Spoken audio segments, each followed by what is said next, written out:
It was way back. Here's our leader, Paul Menard, looking for his second NASCAR Touring Series win of the year.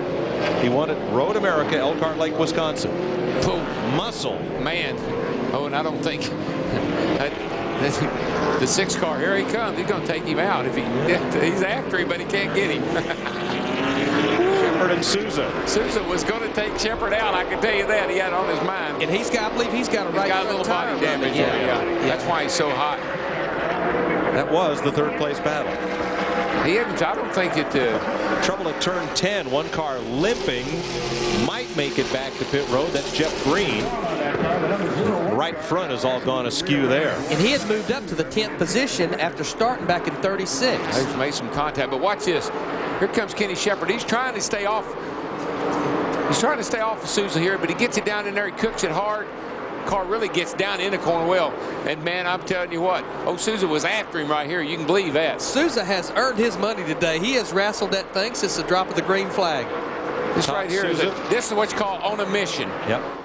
Souza one of 3 Fords in this field. The rest are all Chevys and Pontiacs.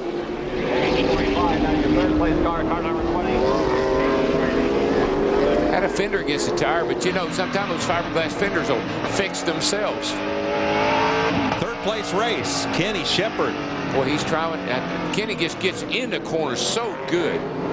Same place as where he got Todd Souza. He wasn't going to get Engelbright that time. Car just has exceptionally good brakes, and he drives in there and stops nice and straight for him. He's paying the price a little bit coming off the corner. Maybe overdriving that interest just a little bit.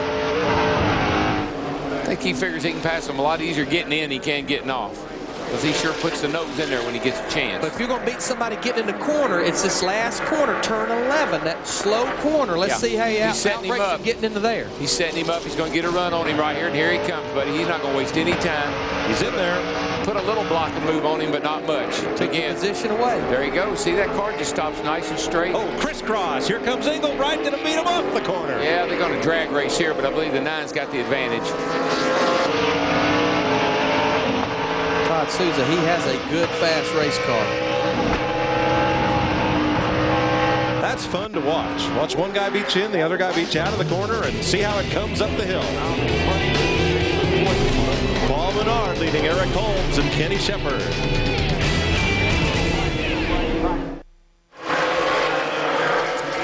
Fingers crossed in the Menard pit. Paul Menard leads this race, looking for his second road course victory of the year. First in this series. He won one in the Remax series at Elkhart Lake, Wisconsin. 20 laps to go. Eric Holmes is second, but Kenny Shepard is the man on the move in third. But you know what? Kenny Shepard's never won a race in this series, so he's having a pretty, might have a chance today. Today could be the day. Nick Berggren. Car number 28, Brandon Witt. What an interesting story this kid is. 3 years ago, he was racing go-karts. He got himself into a competition to try to get a deal with Formula Renault. He was one of the top 3, wound up winning that competition. They sent him to Europe for an entire year where he ran Formula Renault. Moved straight from that to stock car racing. The car he is running today, believe it or not, is an old Dillon car. They haven't made those things for more than a dozen years. And Ron Esau, you know that name? He's the guy doing the shocks. He is spotting. Esau drove this thing back in 1990. Brandon Witt, car 28. Yeah, Dylan, these cars are basically kind of out of the ASA series of the past. All Pro ASA, the Southwest Tour, all run the same kind of cars. Dillon cars, Spring cars, Hal cars. And Dillon chassis, that's Mark Martin, Rusty Wallace run that chassis when they were in ASA. Now Brandon Witt is trying to get a lap back from the race leader, Paul Menard, right here. Here's Kenny Shepard. Jim Engelbright, the yellow car, in fourth. That red 71, Todd Ermish is fifth. Or Todd Souza, Troy Ermish. Todd Souza, the number 6, is sixth. Here's the 7th place car, number 0. That's Brandon Krause. And looking back to 10th place, our points leader, number 19, Eddie McKean. Doing what a good points leader does, just staying out of trouble, easing himself up into the top 10. Probably when they go home this afternoon, they'll say, how'd he do that?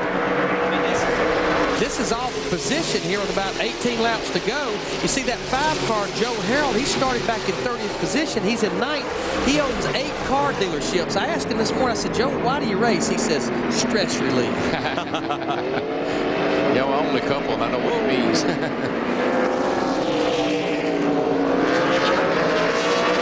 He's the Rick Hendrick of this Southwest Tour. And he's a 2-time NASCAR Weekly Racing Series champion. So McKean's made his way to the front of this pack. Let's go back up to the lead, where Paul Menard continues to hold the number 28. Brandon Witt a lap down. Dick Bergman. Well, so far he's held him a lap down. We've got a guy from Witt's crew standing right here in Menard's pit, and he has just asked Greg Johnson, Menard's crew chief, if Menard will just move over and let him go. And Menard has been told if this deal is screwing up his line or in any way hindering his speed, just let Witt go.